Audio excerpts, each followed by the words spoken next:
My name is Bill Schniedewind. I am the director of the Levy Center for Jewish Studies at UCLA, and I'm here, really excited to be here and welcome you, and also to welcome Professor Tamara Eskenazi, who is really one of the foremost scholars in our in the field of biblical studies, and especially on the exilic period. So we're really fortunate to have her here. I'm going to let my colleague Kate Bonishow introduce you, but I want to tell you something a little about the Levy Center events. And we have so many events. You see all these sheets over there of all the events. So there's usually one, sometimes two events a week. And so there's more than we can tell you about. If you haven't signed up, you know, people ask me all the time, how come I didn't know about X, Y, or Z? Well, get on the Levy Center. We're not going to send you spam, but we're going to send you announcements about our different events. You can grab the flyers over there. There's a great newsletter telling you about all the things that we did last year, including my new excavations at Tel Shaddud. Also, I especially want to remind you, this is part of the Bible and its Interpreters lecture, or Bible in the Ancient World seminar series, and on February 10th we have Stephen Frada from Yale coming to talk about his new book on multilingualism and translation in ancient Judaism. So grab the flyer, come, we'd like to see you there. Without further ado, I'd like to introduce my colleague, Professor Kate Bonishow, who will introduce our speaker today. Thank you. Okay, thank you all for being here. I am absolutely delighted to introduce our speaker today, Professor Tamara Eskenazi. She is the F.E. Weiss Oakes Professor Emerita of Biblical Literature and History at Hebrew Union College. She's an award-winning scholar who specializes in writings, especially of the Persian period, approximately 538 to 333 BCE, with a special focus not just on women in the Bible, but also on the biblical books of Ezra and Nehemiah, which she'll be speaking about today. She earned her PhD in Religious and Biblical Studies from the University of Denver's Iliff School of Theology before joining the faculty of the University of Denver. She later moved to our great city of Los Angeles and joined the faculty of Hebrew Union College as the Professor of Biblical Literature and History, becoming the first woman professor appointed to the Rabbinical School at Hebrew Union College. In addition to many other honors, she served as the president of the Society of Biblical Literature in 2024. She gave an excellent address at that conference that I'm sad to have missed. She has been widely recognized for her scholarship on the Hebrew Bible, again, especially the Persian period, with numerous publications. I actually started losing count when I was looking at your CV, including, and what I was able to count to 6, at least 6 monographs, commentaries, and edited volumes. Apologies if I miscounted at some point and missed one. Her book, In an Age of Prose, A Literary Approach to Ezra-Nehemiah, set the study of Ezra-Nehemiah and biblical studies into what I now think is actually a really great period. Like she was that watershed moment. That book really began this. She has won not one, but 2 National Jewish Book of the Year awards. First in 2008 for her volume, The Torah, A Woman's Commentary, co-edited with Andrea Weiss, and again in 2011 for her JPS commentary on the Book of Ruth, along with co-author Tikva Freimer-Kinski. Related to the topic of her lecture today, and building on years of scholarship, her commentary on the Book of Ezra was published as part of the Anchor Yale Bible series in 2023. I am delighted that she's able to join us today with her lecture titled After the Catastrophe, Ezra-Nehemiah and the Rebuilding of Community and Identity. So please join me today in welcoming her.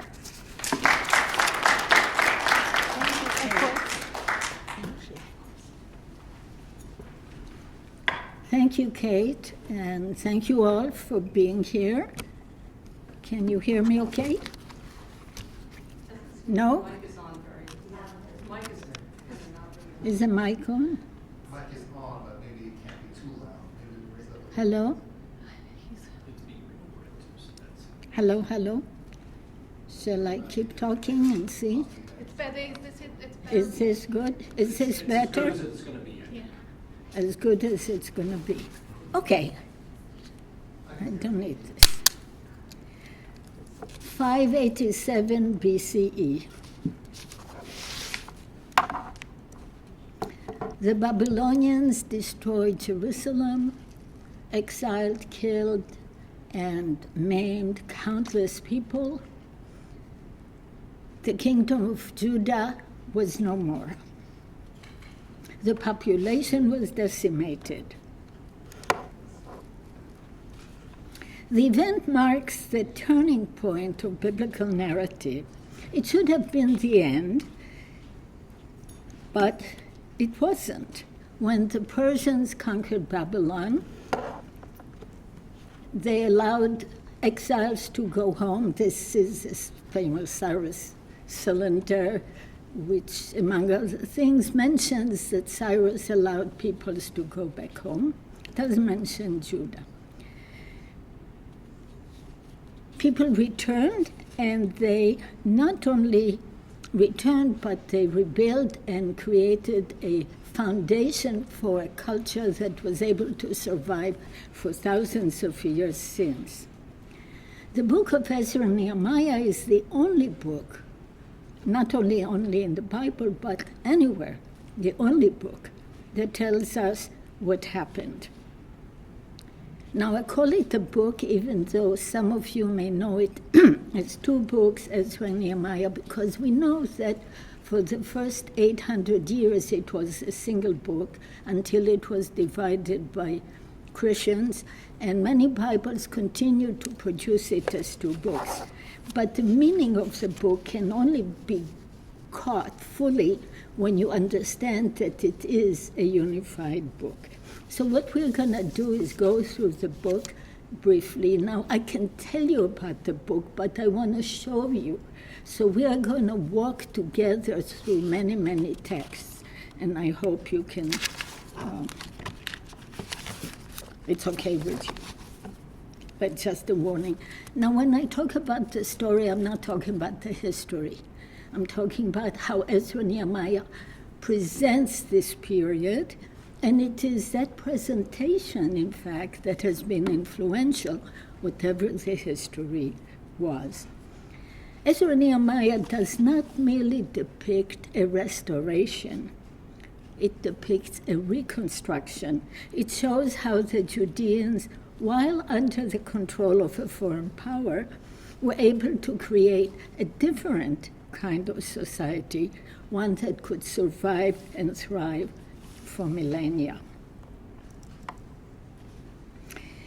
The plot line is this. King Cyrus of Persia commissions God's people to build God's house. This is my diagram. The proportions are all wrong. I'm looking for a really good artist who can do it right. So let me know if you know one. According to the line, the king commissions God's people to build God's house. The exiles go back to Jerusalem and rebuild in 3 stages. First, they rebuild the temple, box 1. In stage 2, Ezra, the priest and scribe from Babylonia, with Ezra, the priest and scribe from Babylonia, they build the community. In stage 3, with Nehemiah, a Judean court official from Susa, they rebuild Jerusalem's wall. Once these 3 stages are complete, the people celebrate for weeks.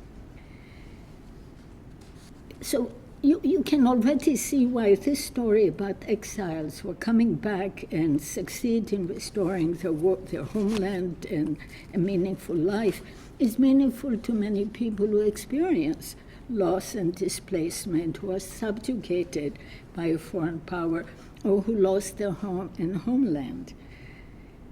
This story brings hope to exiles everywhere. It has sustained Jewish communities for millennia when scattered across the world with no access to homeland. But more is in the book. when we actually look at the book and read it, we discover that it's a mess. I mean, there are things that happen that don't make sense. It shifts from Hebrew to Aramaic to Hebrew, letters, memoirs, and lots of lists of people. The book is a collage. It's a collage. It's important that we appreciate the collage. Why? Because in many ways the book accomplishes what the community is doing. It retrieves collections and tradition from the past and stitches them together to create something new. And also the people, the community itself is made out of different groups that are being now stitched together to create a unity, but not a uniformity. In this arrangement, in this collage, we can find three major themes that run through. First, the book casts the people, not any of the leaders, as the real hero of the return and reconstruction. Second, it establishes the authority of written documents, with the Torah, Book of the Torah as the chief document. Third, it expands the notion of the house of God, from the temple to include the people and the city as a whole. Now, since we don't have all day, I will focus on the people. The compositional strategy of the book model a community in which power resides with the people, who construct for themselves an infrastructure within the limitation of a foreign imperial power. Unique among biblical books and, for all I know, other ancient writings, Ezra-Nehemiah makes the people the chief protagonist responsible for the reconstruction after life in catastrophe. From the very beginning, the people are the chief human agents. So we read, we read that King Cyrus in his very first year issues a command saying to God's people, whoever is among you from his people, God's people, may his God be with him, and let him go up to Jerusalem, that is in Judah, and build the house of Adonai, God of Israel, the God that is in Jerusalem. Now, here are things to notice. First, there's a question, who is among you? Who is you? This question, Ezra-Nehemiah responds to this question. It's a question that becomes important at this point because the people have been dispersed. And now the question is, who is this people? Who is Israel? Who decide? On what basis? In the aftermath of destruction, the people of Judah then are being reconstructed themselves. Note also that Cyrus commissions the people, not any particular leader. Now, it's the case that everywhere the people are the ones who build, right? All the temples were built by people. But everywhere else, it's the king who gets the credits. Ezra-Nehemiah is the only book that spells out who. Okay, so, but I want to highlight here. The King Cyrus of Persia, tells us he commissions the people. Everywhere, people were always the ones who built.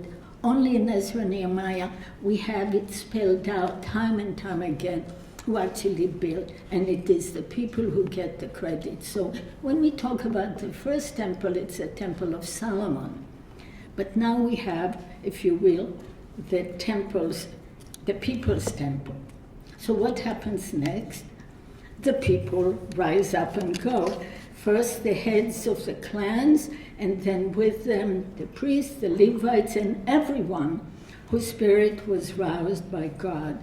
They rose up to build God's house in Jerusalem Again, notice no individual leaders are mentioned, and the people actually are not following the king's order, they're actually following God's spirit. So that's a little twist.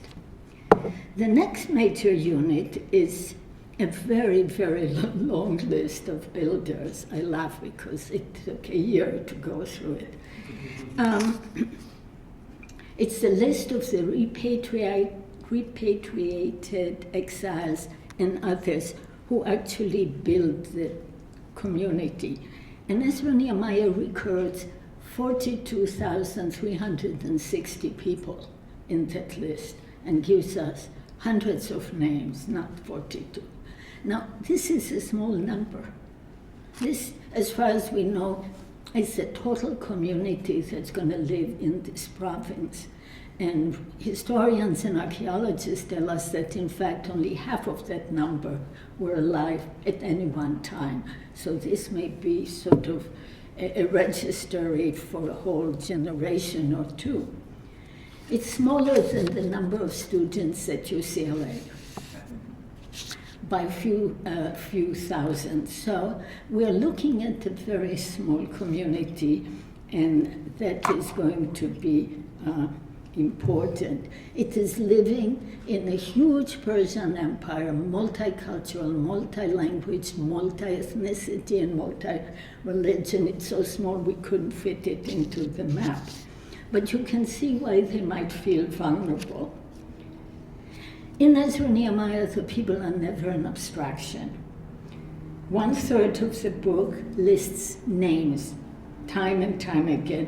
It's like the credits at the end of the movie where you see all these people who actually did the work, except here they are interspersed everywhere. So you can't forget them. And if you do, another list shows up, and the longest list shows up twice.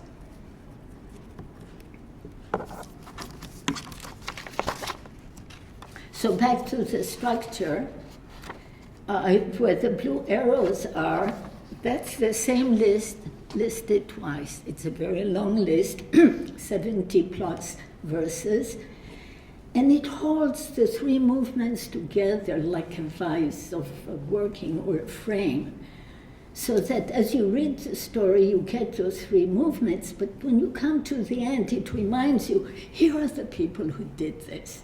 Don't you forget. So they are brought, as it were, to the story once again. In stage one, they built, as I said, the temple.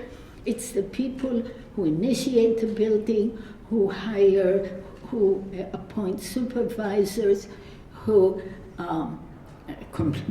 build the altar, build the temple despite opposition, and who celebrate. Leaders come and go, but it's the people who are given the main agency.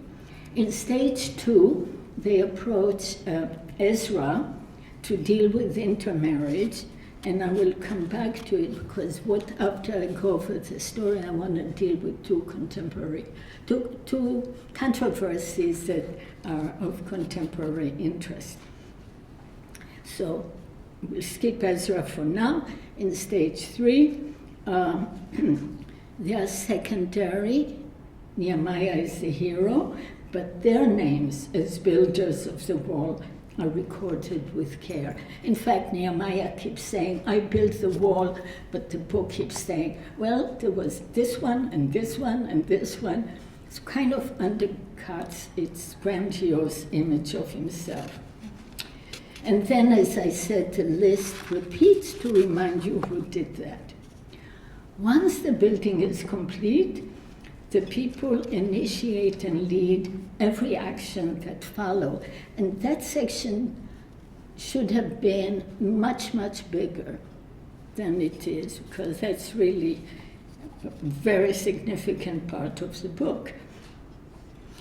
It begins, when they finish rebuilding, it begins by asking Ezra to bring the book of the Torah. It is they who ask him to bring the book of the Torah.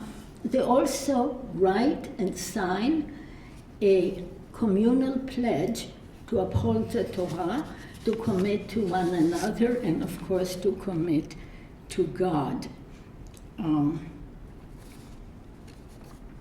The document, it's Nehemiah 10, I didn't make a slide of it, is extraordinary. It's a people's constitution. It's a pledge for self-governance. Nothing like this exists in the ancient world, and as far as I know, not until 2,000 years later. As far as I can tell, this is the first, we the people, what they sign, what they're going to do. No account of the Bible, no account in the Bible or other ancient writings sets forth the notion of peoplehood, of a people guiding and building a community in the same way that Ezra-Nehemiah does. Now, why is this important?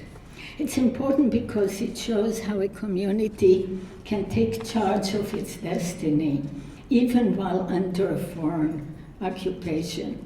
Moreover, if you read it carefully, it teaches you how to galvanize people so that they can become a community that can then have real power, foster collective responsibility, and create a distinctive identity that can resist foreign domination. To illustrate, I want to jump into one of the controversial subjects of the book today, namely the issue of intermarriage. I also will highlight the model of leadership. Let's meet Ezra. Ezra is a priest and scribe of the Torah. We read that he was dedicated to to study the Torah, observe it, and teach it. Ezra comes to Jerusalem from Babylon with virtually a carte blanche from the Persian king of the time.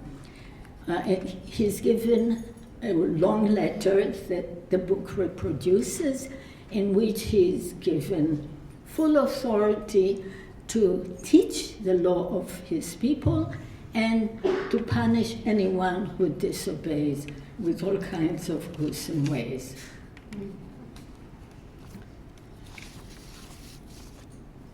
So what happens? Ezra tells us that shortly after he arrived, this is what happened. The people approached me, saying, the people of Israel and the priests and the Levites have not separated themselves from the people of the land, whose abhorrent practices are like those of the Canaanite, Hittite, Perizzite, Jebusite, etc., etc.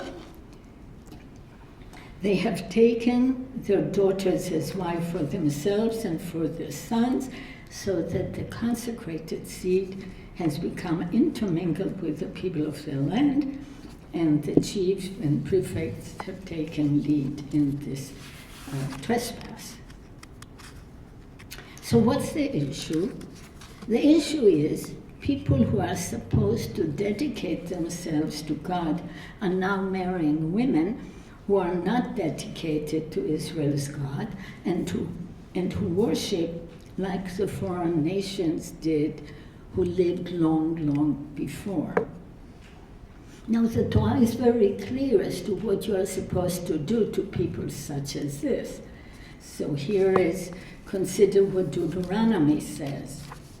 Deuteronomy says, when your God brings you to the land and you possess it, etc., and God gets rid of all those nations for you, you must doom them to destruction.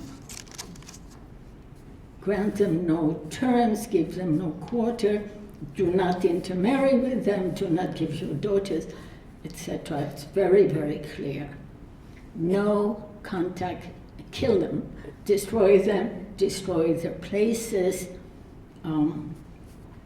and that's the answer. What do you do when you have these kinds of people in your land. Well, what does Ezra do? Remember, he has the authority to punish all of these people, but that's not what Ezra does. Ezra tears out his hair, rips his clothes, and sits there desolate, allowing people to gather around him. And apparently he does it for hours. He mourns, and then he falls to his knees at prayer time and speaks to God. He never punishes anyone. He never talks to anyone. He never blames. He never points a finger, and he certainly doesn't punish. Instead, he turns to God and says, I am ashamed you have done all these wonderful things to us, and you have also taught us to not give our daughters in marriage to their son, or let their daughter marry your sons. But he concludes, after all that has happened to us, shall we once again violate your commandment by intermarrying with the people who follow such abhorrent practices? And he lets the questions sit. Ostensibly he's talking to God, but of course he's talking to all the men, women, and children, it says, who are gathered around him. This scene reminds me a little bit of Gandhi, who used violence. He would fast publicly and model a way for people to understand what the issue is. And Israel, not in quite the same way, but along some of that strategy does it. He doesn't accuse anyone, doesn't demand that they destroy the people in the shrine, and he certainly doesn't punish anyone. What happens next? He stays on his knees, and eventually, when people gather, one of them asks him to take leadership and urges him to stand up and take responsibility. And it's only then that Ezra gets up and agrees to take responsibility. Remember, he came with authority to do practically anything he wants to, but it's only when the people vote him in that he actually gets up to do it. What happens next is they gather all the people, and finally, Ezra issues his first and only command, message, charge. He tells them, you have trespassed by bringing home foreign women, thus aggravating the guilt of Israel. So now make confession to Adonai, God of your fathers, and do his will, and separate yourself from the peoples of the land and from foreign women. I want us to remember what he does say and what he doesn't say. And what happens next is kind of funny, except that it's serious. All the people say, yes, Ken, yes. We must surely do just as you say. Unanimous. But it's raining, it's cold, there are too many problems, this is a big deal. We can't just do it like that. Why don't we turn it over to committees everywhere in the country, and people will come and will adjudicate it case by case. And that's what happens. They send it, and Ezra probably is part of the committee, we don't know, but the people have taken the solution, and if you will, we have a process that looks very democratic from this distance. More importantly, this community not only takes charge of it, but they radically alter the law from Deuteronomy. Now, they're going to identify the intermarried, and they're going to want to separate from foreign wives. But now, Ezra and his community say, you must learn to live with people who do not share your religion or value. You protect yourself and your traditions by creating religious and social boundaries and deepening your commitment. So you see, things have changed now. They're not saying, okay, well, we'll go ahead and get rid of people. We'll just find out who is intermarried, and we'll see what happens. By the way, when Nehemiah later finds out that people intermarried, he doesn't tear out his hair, he tears their hair. And then he beats them up. And then he makes them promise, don't you ever do this again. Different types of leaders. But Ezra-Nehemiah prefers Ezra, and the traditional name of the book is Ezra, the book of Ezra. Now,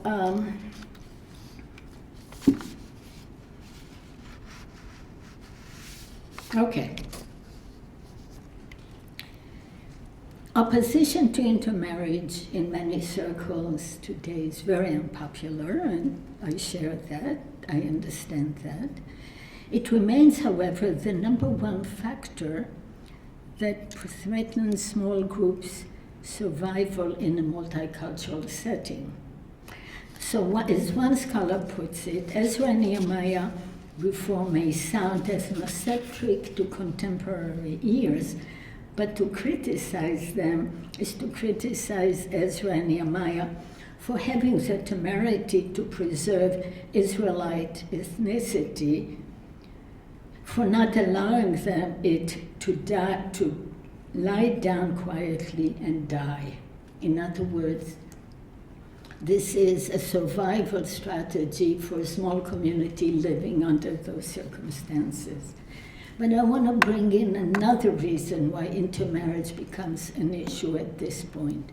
And I want to remind some of you of, that's Nehemiah, we don't need, Pericles' law in Athens, just about the same time, also prohibits intermarriage, also, like Ezra-Nehemiah, expects that every member of the community would be a citizen and no intermarriage, and has, apparently in Athens, has very severe laws for violators. I think some of the reasons that play out in Athens play out in Israel, in Jerusalem as well. When you have a society in which citizens have real power, real criteria for citizenship matters. For Ezra and Nehemiah, the criterion is commitment to God and to the Torah. And the endogamy, marriage within the group, aims to protect that. But it's also part of giving the people more power, and therefore who the people is becomes an important issue that has to be adjudicated by the community. Another objection to Ezra-Nehemiah comes from people who are very troubled by what they see as a mass divorce in Ezra-Nehemiah. According to Ezra-Nehemiah, 111 intermarried men have been identified. Ezra-Nehemiah specifies that 4 of them, members of the high priest family, had agreed to divorce their wives. Now we know from other parts of the Torah that high priest family is not allowed to marry anyone except within the community, and only certain women in the community can't be a widow, can't be a divorcee, etc. So we have 4 men who agreed to divorce their wife. But what about the other 107? Now, many people are very upset because in their Bible they read that it says that all of these men who married foreign wives sent their wives away and their children. That passage is not in the Bible, at least not in the Hebrew Bible. In the Hebrew Bible, the episode ends with all of these married foreign women, and among them there are sons. They bore sons, children, or they appointed or established sons. That's what the Hebrew says. But many translations do something else. They take a verse from a different book and stick it there and replace the Hebrew and say all these had married foreign women and they sent them away with their children. So the reader who reads something like the New Revised Standard Version doesn't know that that is not what the Hebrew says. And we know that not all these men divorced because some of them are still intermarried when we come to Nehemiah. So we don't know what happened to 111. Is it people who said, sorry, I don't need to be part of your congregation, this is a multicultural land, I can do something else, or they didn't know what to do? We don't know. But it never does say that any other than the four divorced their wives. So that's one issue, and you may want to bring that up. The second controversy I want to talk about pertains to how Ezra-Nehemiah has been used in comparison with the return to Israel in the 20th century. There are many insightful lessons from similarities between the first return of Ezra-Nehemiah and the second return. But some scholars have imposed their current political interpretation of the Israel-Palestine situation on the story of Ezra-Nehemiah. Often using colonial and post-colonial theories, they present Ezra-Nehemiah not as a story of homecoming, but of colonizing. Some even claim that the people who came from Babylonia in the 5th century BCE had no legitimate relation to the land, and that they came to dispossess the local residents. And you can see how this reading connects with the present. What such interpreters overlook is that Ezra-Nehemiah actually does the very opposite. It doesn't ask any people to leave the land. To the contrary, the book shows how to live with other people, even if their religion and politics are in conflict with yours. You don't fight them, you don't push them out, you certainly don't kill them. You create a stronger community by tightening communal bond and values and forming social and religious boundaries instead of fighting. In this respect, it's been refreshing to study African scholars who recognize Ezra-Nehemiah as important for their own reconstruction after the devastation of colonialism. So take the African theologian, philosopher Jesse Mugambi of Kenya. Referring to the challenges of his nation in the 21st century, he turns to Ezra-Nehemiah as a vibrant and relevant biblical model for transformation and reconstruction. So do other African scholars. It seems that it is precisely those whose relation to colonialism is not an armchair theory, but a lived and direct experience, who are able to appreciate the contribution that Ezra-Nehemiah makes to their future and reconstruction. I want to highlight just a few things before moving to my final point. Why is Ezra-Nehemiah relevant? We live at a time when millions of displaced people are trying to rebuild their lives.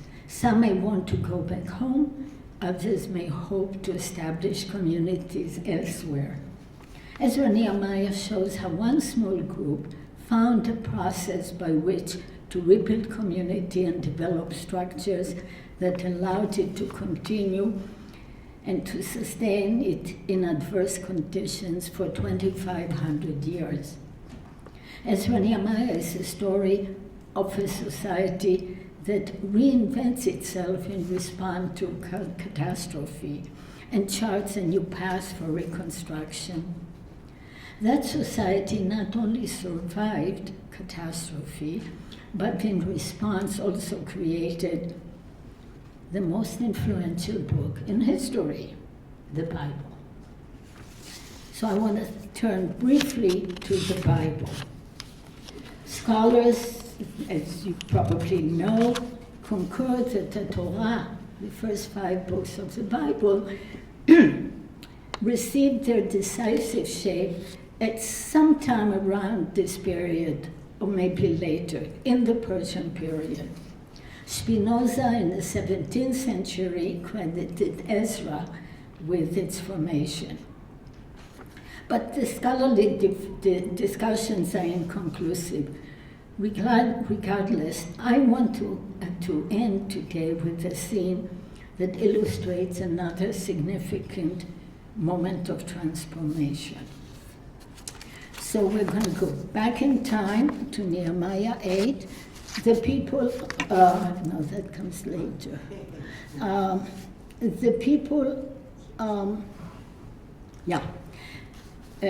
people just finished building. We just got the second list of people, and now they ask Ezra to bring the Torah. Remember, Ezra came to teach the Torah, but it's only now, 9 chapters later and 13 years later, that he actually does it, because this is when the people ask him. So again, the agency of the people. So he comes and brings the Torah,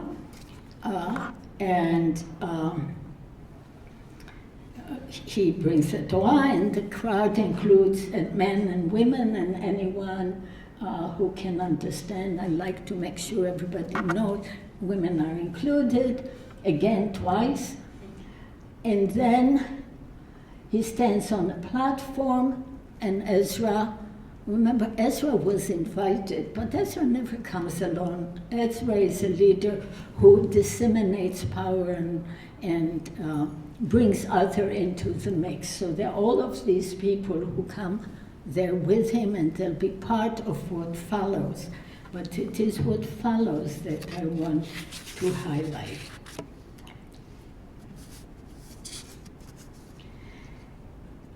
Ezra opened the scroll and the sight of all the people, for he was above the people. As he opened it, all the people stood up. Ezra blessed Adonai the great God, and all the people answered Amen, Amen, with raised hands, and they bowed their head and faces to the ground. Now, any traditional Jew who reads this, you'd say, so new, what's new? I mean, that's what we do, right? You go to synagogue, they bring out the Torah, everybody stands, there's a baruch, there's a blessing, and in fact, a few verses later, that phrase occurs, and everybody bends down a little bit, and you say Amen. This is normal worship, and it's also at home in many Christian circles. So what's the big deal? The big deal is that this is totally unprecedented. No one in the ancient world would think of getting up before a book and bowing to a book. You bow before kings, you bow before powerful people, but suddenly people are bowing to a book. This is a paradigm shift. From here on, the book somehow has this divine presence that requires new veneration. And from here on, you go to the book not to holy men or kings or prophets, in order to find out what God wants you to do.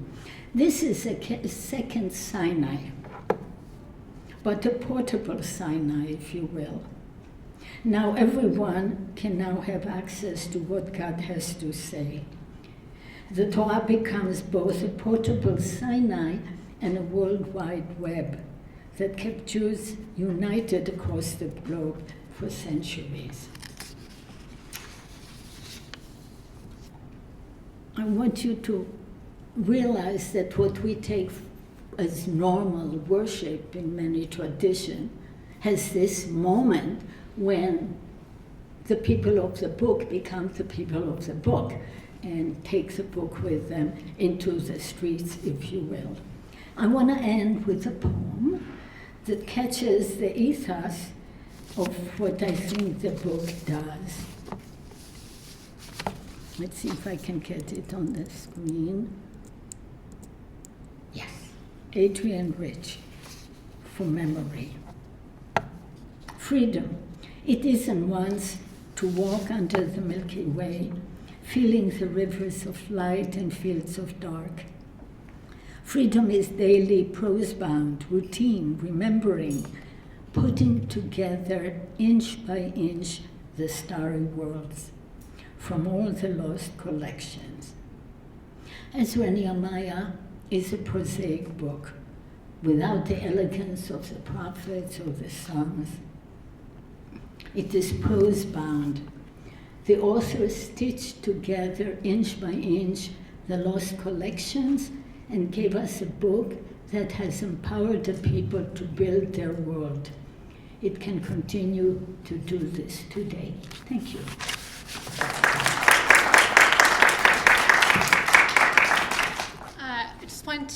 I want to allow Professor Eskenazi to field her own questions. I have many of my own, but I can hold off on those.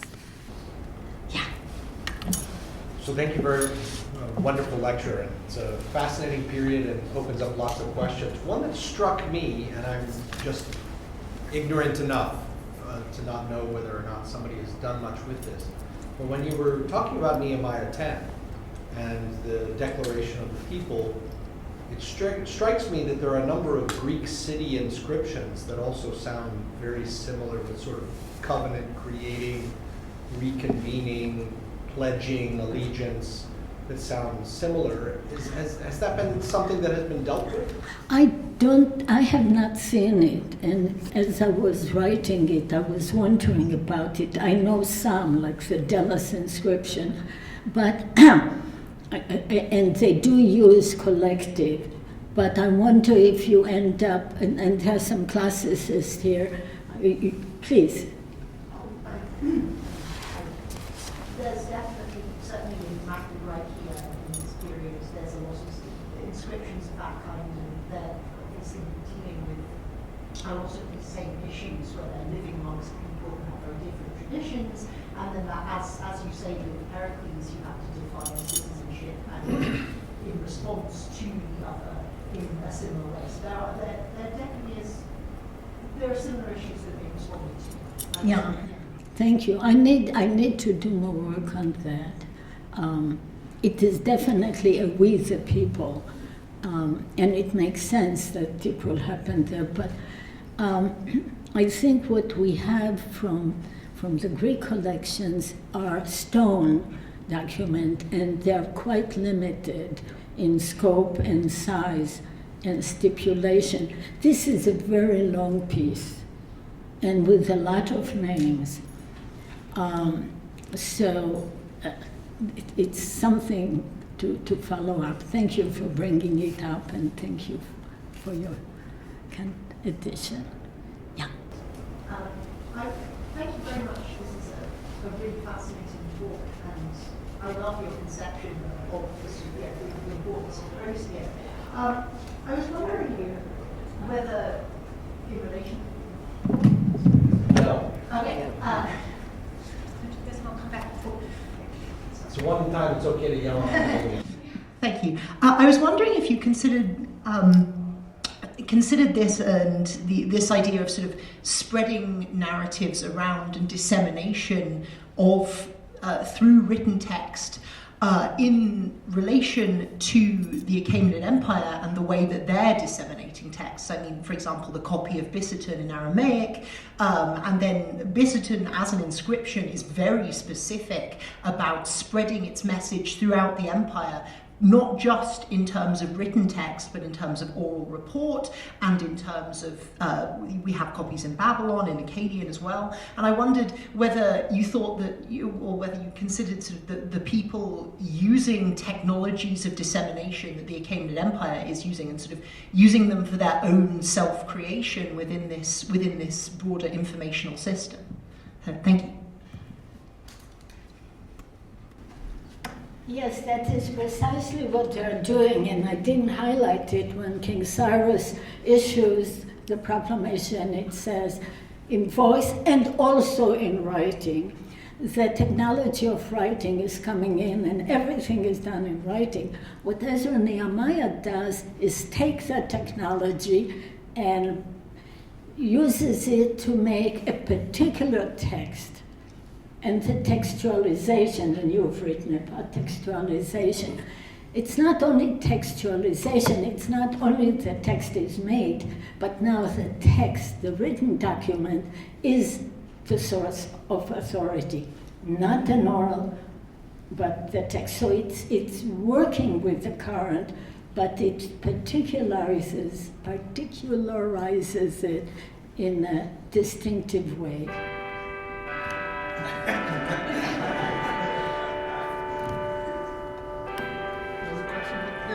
I got it.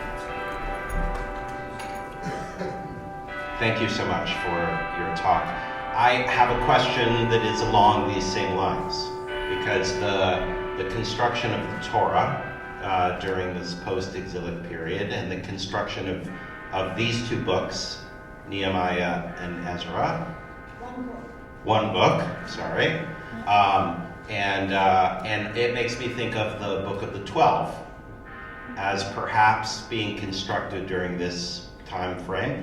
And I'm wondering if that's legitimate, and if there's other biblical texts that have a similar kind of collection quality to them. Well, that is exactly the question that got me started with Ezra-Nehemiah.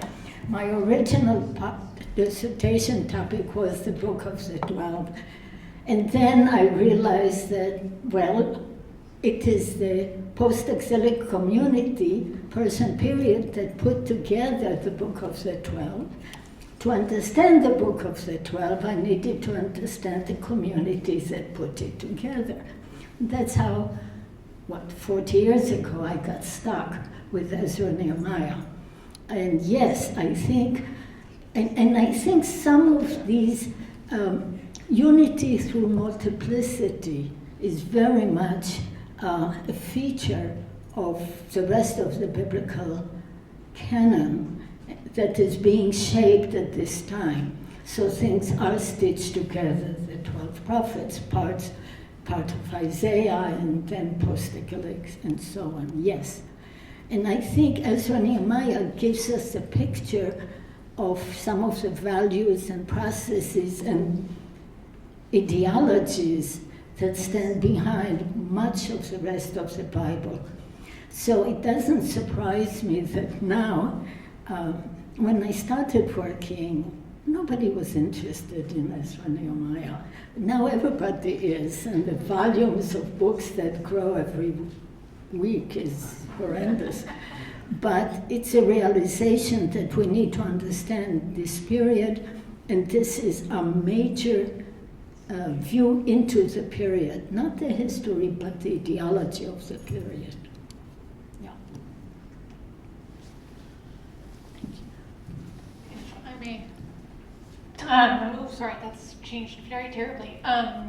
It's funny you actually say that, because I wanted to ask you a question about Second Temple studies, or like biblical studies of the text of the Second Temple period has really gained and especially in the last 2 decades, and especially in the last like 5 years, I feel like I continue to see more people going from Hebrew Bible to Second Temple.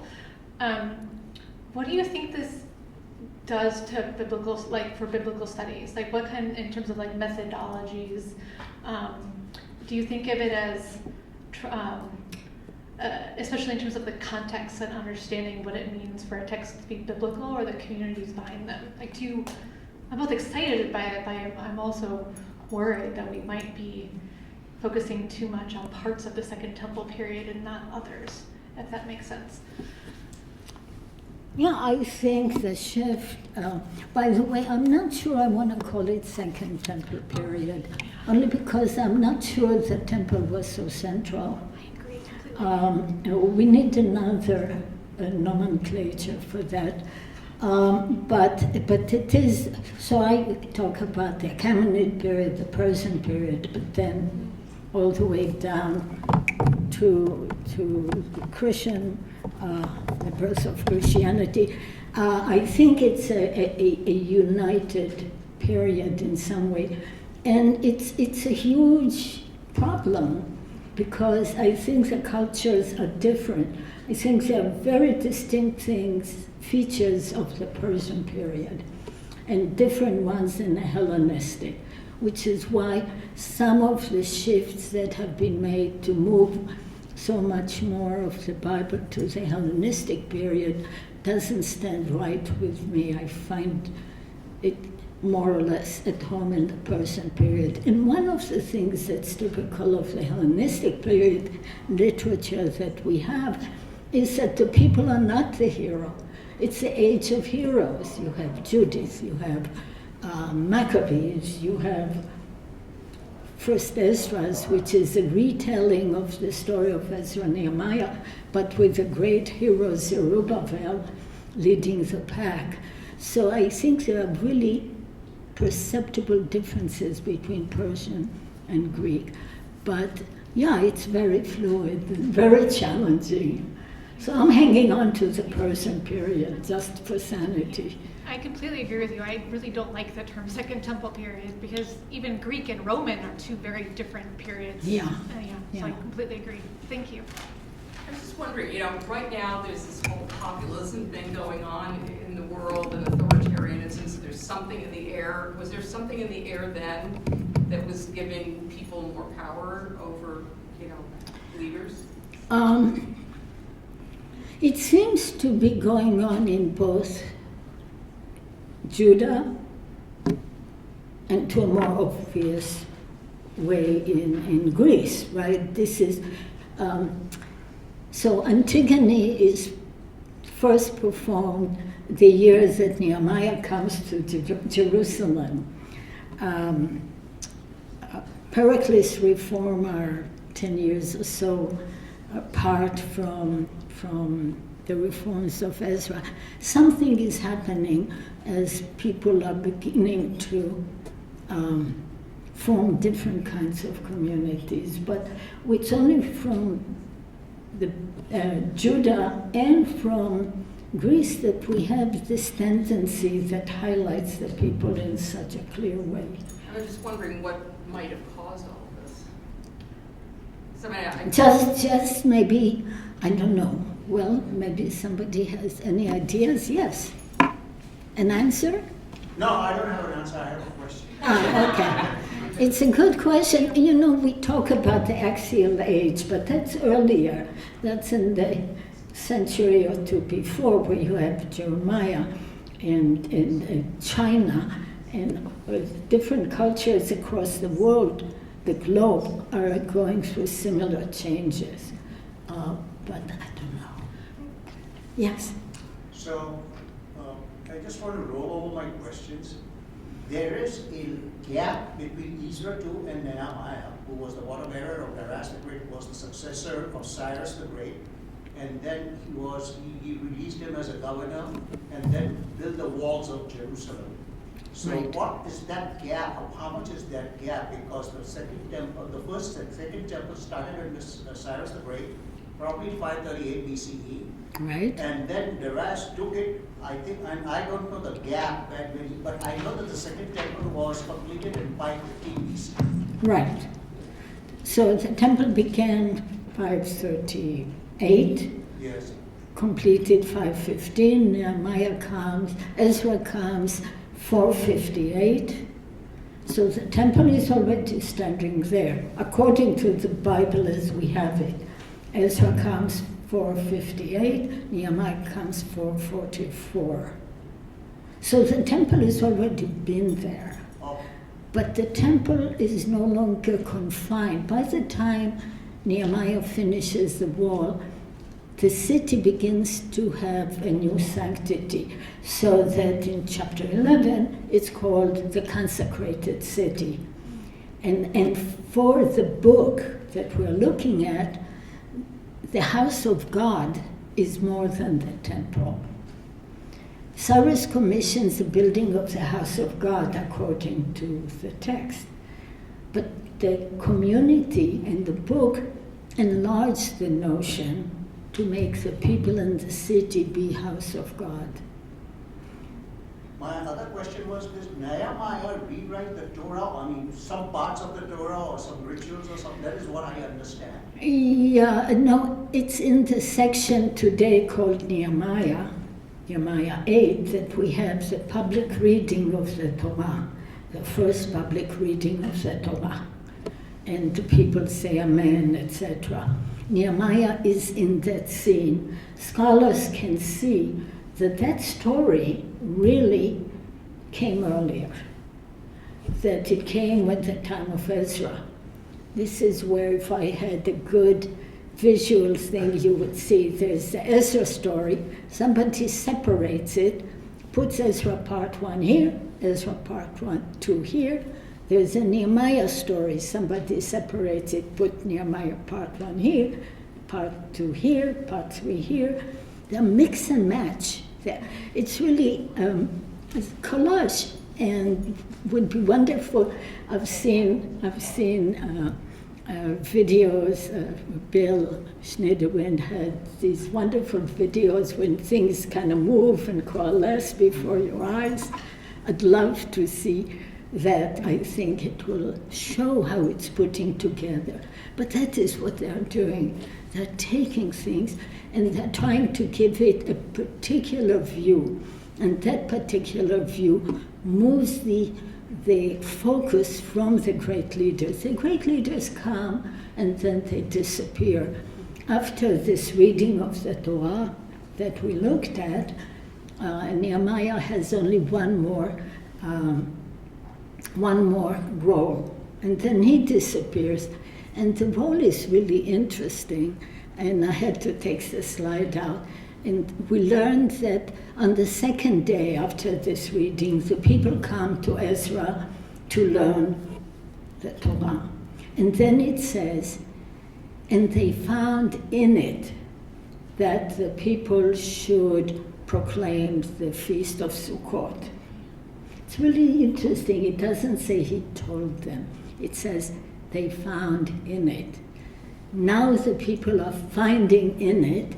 They are going to declare and tell everyone else how to keep Sukkot, and off they go. The people have taken over. Ezra disappears. He leaves the people holding the book, as it were, and he's gone. So my last question is that we talked about intermarriages. Yeah. What about the book of Esther? Well, great intermarriage, and now probably, yeah. the celebration will be for Purim. So how does that kind of... Well, one of the things that's very clear, that at that time, the Persian period, the question of intermarriage comes to the fore, to the front, in a great intensity, because it's a new problem. People intermarried before. Moses was married to a Midianite woman. Joseph was married to an Egyptian woman. Esther married to a Persian. So now it's a new problem because the people are scattered. when you lived in Judah, you never met anyone who wasn't Judean. But now, even if you live in Judah, you have neighbors from Ammon, from Jordan, from Ashdod. So it's a new problem, and that's why they're trying to deal with it. Now, the Bible is a pluralistic document. So yes, we have the story of Esther, and all the people there are called Jews.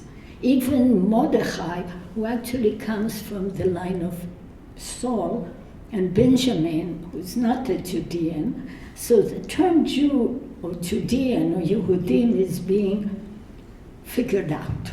And Esther has one way to look at it. Ezra-Nehemiah has another way to look at it. This is not legitimate. And the book of Ruth has yet another way to look at it. Remember, the book of Ruth tells the story of a Moabite woman who marries a Judean and is the great-grandmother of King David. Deuteronomy says, you shall never let these people, Moabite or Ammonite, into your community. So you have communities struggling with figuring out what is the model and who are we. And that conversation still goes on today, right? I mean, if you take Reform and Orthodox and everything in between, the debate is still going on, the question of identity. Can I add to that? The Targum deals with that by actually making Ruth have a formal conversion in the Targum's translation of it in late antiquity. That Ruth undergoes a full conversion. Right, and that's used today, but it's also pointed out that she's called Moabite again and again. She doesn't stop being a Moabite until the very, very end of the book, when she marries. And Boaz says, I'm marrying Ruth the Moabite. So what about her conversion? She's a Moabite. Yeah. She didn't convert out, or if she did, nobody recognizes it. So they have a problem. Oh, definitely. Yeah. Okay. Any other questions? I just have a little comment on the Cyrus cylinder, because that is a seminal event that, it's a seminal event that eventually led to the Western democracy and the founding of America. But that's another story. No, it does. It does. Yeah. It honestly does. It led to the founding of the Western democracy and the founding of America. In fact, the first 10 amendments are drawn from his manual of leadership through Thomas Jefferson. Well, on that note, with the importance of democracy, I just want to thank so much to Professor Eskenazi for her lecture, and I can't wait to ask you more questions as well. But thank you so much. Thank you.